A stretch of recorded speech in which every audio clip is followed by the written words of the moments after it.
Assalamualaikum warahmatullahi wabarakatuh. Kam jirtu hordoftoota gabayaatu kun tamsa sakallatti yeroo hundaa gabayaatu birraa isinii darbuudha. Hordoftoota keenya akkam naga jirtu nageenyi keessan badhaadha nuti naga jirra alhamdulillah. Egaa guyyaa har'aas akkuma dura baratamee odeeffannoo tokko qabadhee isiniidha. Dheeraa odeeffannoo haala gabaatiin wal qabatu jechaadha. Kanaaf haga xumura qophii kennaatiin waliin turaan affeerraa kenna. Warri yeroo jalqabaatiif gara YouTube chaanaalii kennaa dhuftan YouTube chaanaalii kenna subscribe godhaanuuf guddisa. Information asirraa argattanii hiriyoota keessan biraan ga'u share godhaa wanta isinitti tole yoo jiraate ammoo like godhaanu jajjabeessa akkasiin nu jajjabeessan ammoo abdii guddaa isinirraa qabna. Egaa kana durasii gabayaatu meeshaalee Itoophiyaa keessatti argaman gatii isaa fi haala itti fayyadama isaa akkasumas iddoo inni itti argamu hunda waliin information isaa guutuu isin biraan ga'aa kan ture jechaadha. Jidduudhaan odeeffannoo haala yeroo irratti isin biraan ga'aa kan turre akkas ardhallee akkuma kana dura baratamee meeshaalee Itoophiyaa keessatti argamu tokko kan gaafii keessan ta'a jedhee yaadee fi gaafii namoota hedduu kan ta'e gaafiin kun nuuf haa dhiyaatu meeshaan kun nuuf haa dhiyaatu kan namoonni hedduun jettanii kan filattanii fi nutis ammoo tuyyuu fedhii kennaan meeshaa kana beekuu qabdan kan jenne guyyaa har'aa qabadhee gara keessan dhiyaadhee jira. Kanaaf hordoffii hanga xumuraa viidiyoo kennaatitti wajjin turaasin hin jedha. Egaa meeshaan guyyaa har'aa qabadhee isinii dhiyaadhee motorri Itoophiyaa keessatti gatiin isaa fakkaataa gatiin isaa maaliin jira? Akkaataan itti fayyadama isaa hoo maal fakkaataa iddoo kamitti argama meeshaa gaarii bitachuu yoo barbaanne iddoo kamitti arganna kan jedhu gaafii hunda keessanii waan ta'eef egaa warri kana dura bitachuu barbaadanii garuu waa'ee isaa beekuun haala isaa information isaa hunda beekuun gaafii isinitti ta'e haaluma salphaan deebisaa ni argattan jedhee yaada. Kanaaf hanga xumuraatti nu wajjin tura. Motorri Itoophiyaa keessatti motorsaayikiliin Itoophiyaa keessatti gatiin isaa haala yeroo ammaati jechaadha. Guyyaa har'aa irraa jalqabee gatiin isaa maal akka fakkaatu isin biraan gaha jechaadha. Kanaaf gatiin isaa gatii ammaati. Motorri isin biraan gahu motora moodela yeroo dhiyoo bahee jechaadha. Moodela namoota hedduu biratti filatamaa ta'ee fi information qabu irraa motora gaariidha jedhee gara keessanitti har'a information isaa guutuu wajjin isin biraan gaha. Isin subscribe godhaatii viidiyooleen kennaa yeroo dhiyeessun hunda akka saffisaan isin bira gahu taasisaa irraa fayyadamaa hiriyoota keessan akka fayyadaman taasisaa isin jira. Egaa gara viidiyoo kennaatitti gara information isin biraan gahuutitti yoo seene motora boxer jedhamu boxerii 150 cc kan ta'e jechaadha. Qarshii 73 haaluma salphaan bitachuu dandeettanii motora baay'ee tokko bareedaa moodela yeroo dhiyootii moodela bara 2019 akka lakkoofsa warra Awurooppaatitti jechaadha.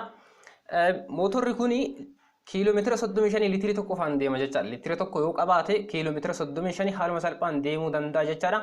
Jabeenni isaas baay'ee tokko gaariidha. Inni lammaffaan ammoo motoruma kana ta'e motora boxerii kana ta'e cc 200 kan qabu qarshii 58 haaluma salphaan bitachuu dandeettanii akkuma motora duraati jechaadha.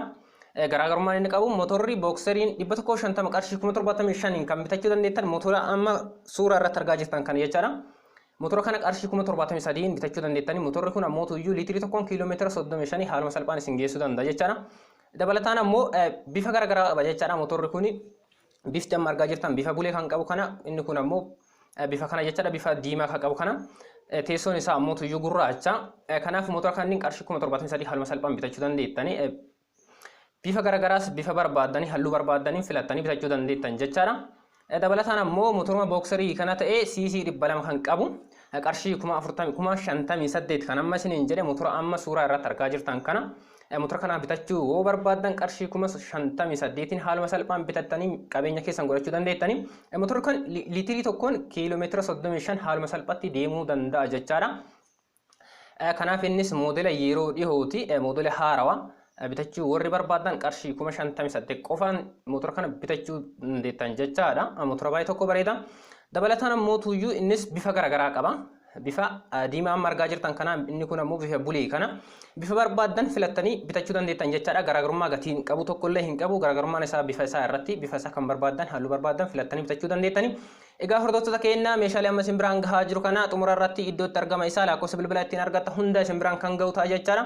Egaa dabalataan motorri guyyaa har'aa isiniif dhiyeesse motorri lammaffaan sadarkaa lammaffaa irratti argamu motora amma argaa jirtan kana jechaadha. Pulsar motor kan jedhamu pulsariin kuni dizaayinii isaa Apacheedhaan wal fakkaata jechaadha. Motora baay'ee tokko bareedaadha. Motora biyya keenya keessatti amma sadarkaa olaanaa irra jiru jechaadha. Motoroota hunda irraa gatii isaas ta'ee haalli itti fayyadama isaa namoota biratti filatamuu irratti sadarkaa jalqabaa irratti argama jechaadha. Motorri kun cc 200 bitachuu warri barbaadan qarshii 95 motora kana bitachuu dandeettan jechaadha. Motora baay'ee tokko bareeda moodela haarawaa موديل بركم لماف كل سجلي أكا ولا كوسا ورا أوروبا تجتنا موديل هارا وان تيف كرشي كومر سجلت مشان حال مثلا بتجدني الثاني موتور كان بتتني يوتي فاي دم تان لتري تكون كيلومتر شنتما حال مثلا ديمودن دي تنجتنا لتري تكوك أباتي كيلومتر شنتما أديما موتور يكون موتور إنس بفكر جراك باب بفهم صورة رترجاجر تان كنا في بفهم رجاجر تان كنا يجتنا سنا موتو يفلنو كيساني بفساف لجدن دي تاني قاتي نسا جرو والفكاتا دوما إذا دبلتها نمو موتورها باتشي يجتنا موتورها باتشين موتور بايتوكو فلتما في سفيسة أولانا كان كابو كيستو بيجي كيستي موتور نمو تهدو برت فلتما تيفي جبنا جماعة كان كابو في سفيسة قدّا ديمو كان دندو يجتنا موتور أما صورة رترجاجر تان كنا موتور كون ها باتشي جرما سيسي دي بلما جتشارا موتور كون سيسي دي بلما سيسي كنا قديس جرا موتور كون موف سينس نفلتن جري يادا جبينا قدّا كان كابو جريتي ياده سيني سجرا جتشارا موتور كان بتشو ور بربادن قرشي كوما سقلتمن حال مثلا بتتني كبينا كيسان غوچو دنديتني موتور كون موتو يو لتري تكون كيلومتر شنتما ديمو دندا جتشارا كون موتور كان أما سيني همي سنة لتري تكو قباته كيلومتر شنتما حال مثلا ديمو دندا سفين نسا موتو يو بايتو كبريدا سفي سولانا قبا وربتچو بربادن قرشي كوما سقلتمن حال مثلا موتور كان بتتني كبينا كيسان غوچو دنديتني النبرة موتو يو موتور أما أرجع جرتان كنا يجترا موتور كونس موديل إسا يرو يو كم باي جتشارا TVS موتور جرا ما موتور كنا بتجو ور بربادن كارشي كوما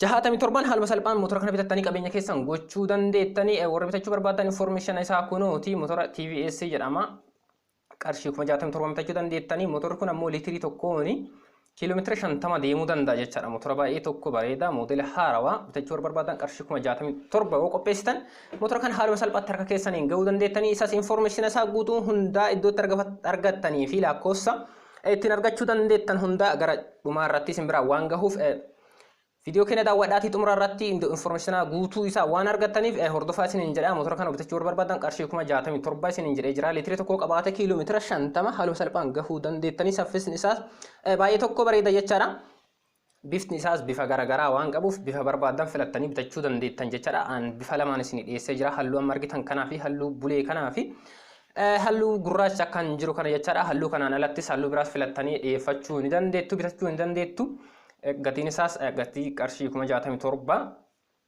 موتور برا موتو يو موتور كنا موتور باي توكو فلتما في غتي نساس مدالوا كان تجتشارا نمني كمو بتجو كان دندو نم كان هنولفان جتشارا نمني كمو بتجو غتينس باي كانت تولهم باني ميشا باي توكو بريدا كانتي موديل يرو ديوتي لتري تكون كيلومتر إيرا ديمو كان دندو يجتشارا موتورا لونشين كان جرمو كانا لونشين يكون قرشي كوما أفرطامي أفرين حال بسالبان بتجو دنديتني كيساتو يو مانا غرغرتا موتوروتا أن أما إرا انفورميشن كان فؤيسني ديسي كان إرا موتورو كانين حال بسالبان غتي كانان أرغاچو دنديتني إدو سين بربادانيتس إسني إرغودان دان جتشارا كاناف موتور كان ور بتجو بربادان قرشي كوما أفرطامي أفرين حال مثلا بتتني قبينيا كيسان غوچو دنديتني itti fayyadamuu dandeettan jechaadha. Gatiin kuni gatii amma guyyaa har'aa kana ittiin jiru jechaadha. Gatii kana dura waan hin taaneef meeshaalee kana dura isin dhiyeessaa ture irratti namoonni baay'een gatii yoomiti jettanii akkana gaafataa turtan ni yaadadha.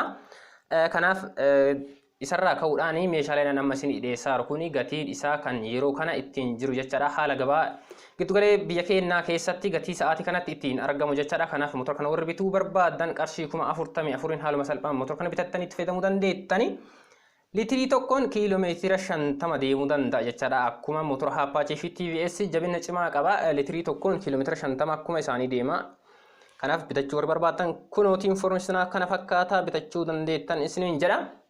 Innis halluu garaagaraa qaba. Halluu barbaadan filattanii bituu dandeettan jechaadha. Kun halluu dura isinitti mul'isaa ture bifa diimaa san kan qabu fi bifa gurraacha kana kan qabu isiniif dhiyeessee jira jechaadha. Anis isin kana keessaa filattanii kan fedhii keessanii bitachuu dandeettanii kanarrattis dabalataan halluu biraallee yoo barbaadan filattanii bituu dandeettanii gatiin isaa fi dandeettiin isaa akkuma amma isiniin biraan gahaa ture kana jechaadha. Dabalataan motorri biraa motora Heeroo kan jedhamu. Heeroon kun motora baay'ee tokko cimaadha. Modeela yeroo haarawaa fi kana duras hanga dhufe baay'ee kan hin turre jechaadha. Motora kana bitachuu warri barbaadan qarshii 68,000 haaluma salphaan bitattanii qabeenya keessan gochuu dandeettanii guyyaa har'aa irraa eegaltanii itti fayyadamuu dandeessanii. Kana fakkaata gatiin isaa litirii tokkoon motorri kun motora kaawwan caalaa wanta baay'ee tokko namatti tolu hin qaba. Kiiloomeetira 70 deemuu danda'a jechaadha. Akkuma motora kaawwanii cimina gaarii akkuma qabaatu dabalataan ammoo wanti motora kaawwan inni caaluun liitirii tokkoon kiiloomeetira 70 deemuu danda'a jechaadha. Fageenya motorri kamuyyuu deemuu hin dandeenye jechaadha. Liitirii tokkoon kiiloomeetira 70 deema. CC 200 qaba jechaadha. Kanaaf motora kana warri bitachuu barbaadan qarshii 68 qopheessina. Motora kana haaluma salphaan bitattanii harka keessan galchuu dandeettan jechaadha. Egaa kabajamtoota dhaggeeffattoota keenyaa meeshaaleen guyyaa har'aa isin dhiyeessee kanuma hangammaa hordofaa turtanii kanaaf warri meeshaa kana bitachuu barbaadan meeshaan guyyaa har'aa isin dhiyeessee magaalaa Shaashamannee keessatti jechaadha. Magaalaa Shaashamannee naannoo Moobilii jedhamu daandii gara Hawaasaa geessu gamoo baatii miidiyaa OMN irratti argamu fuula duraa isaatitti argama jechaadha. Daandii gara Hawaasaa geessu magaalaa Shaashamannee keessatti jechaadha. Warri bitachuu barbaadan fuuldura gamoo baatiitti haaluma salphaan argachuu dandeettanii mana gurgurtaa motora TVS Tigistii jedha. Motora kamuyyuu argachuu dandeettanii. Kanaaf informationii waa'ee motoraa guyyaa har'aa motoroota amma hanga ammaa simbiraan gahaa ture kana fakkaata. Warri bitachuu barbaadan bilbiltanii hubachuu dandeettanii lakkoofsa bilbilaa isaanii isinii kennaa fuula irratti isinii barreessa. Egaa lakkoofsi isaanii duwwaa 930 duwwaa 69674 viidiyoo kana suutaa yoo dhaggeeffattan lakkoofsa kana qabattaniitiin bilbiltanii argachuu dandeettanii. Dabalataan ammoo fuula irra isiniif kaa'a waan ta'eef haaluma salphaan motora kanneen iddoo kanatti haaluma salphaan argachuu dandeettanii. Dabalataan ammoo motoraan isinii dhiyeesse kana waan tokko irratti hundaa'ee isinii dhiyeessee jira jechaadha. Motora iddoo biraattis haaluma salphaan argachuu dandeettanii jedheetii isinii dhiyeessee jira. Warri ammoo tuyyuu gara magaalaa Shaashamannee dhuftanii bitachuu hin dandeenye iddoo biraattis yoo gaafattanii haaluma kanaan gatii kanaan haaluma salphaan argachuu dandeettanii. Egaa kabajamtoota dhaggeeffattoota keenyaa odeeffannoo guyyaa har'aa isin biraan geenyu kanuma hanga ammaa isin biraan gahaa turre. Warri yeroo jalqabaatiif gara YouTube chaanaalii keenyaa dhuftan YouTube chaanaalii keenya subscribe godhaanuuf guddisaa information guutuu isaa warri argachuu haala ittiin argachuu dandeettan subscribe gootan qofaadha jechaadha. Viidiyoon keenya saffisaan akka isin bira gahu yoo isinitti tole like godhaa, hiriyoota keessaniif share godhaa, waa fi fayyadamtan akka isaanis fayyadaman taasisa. Egaa nuti sammuutu iyyuu information qabnu haala gabaa biyya keenyaa yeroon isin biraan kan geenyu ta'a jechaadha. Isin irraa of hin qusannu waan kamuyyuu isin biraan geennaa isin viidiyoolee kennin daawwadha. Meeshaalee kana dura dhiyeessines waan jiruu fi keessa deemaatii viidiyoolee kenna hedduu gara keessan dhiyeessine jirra. Viidiyoolee kenna hedduu tu jira waan ta'eef viidiyoolee kennin daawwadha. Waa baay'ee irraa fayyadamtanii meeshaalee baay'ee gaafii isinitti ta'ee bitachuu isin rakkisee gatii isaa beekuun isin rakkise hundayyuu as keessatti ni argattu. Kanaaf odeeffannoo guyyaa har'aa kanumaan gammaa isin biraan gahaa ture. Nagaan nuuf tura. Yeroo biraa viidiyoo biraatiin haaluma salphaa walitti deebina.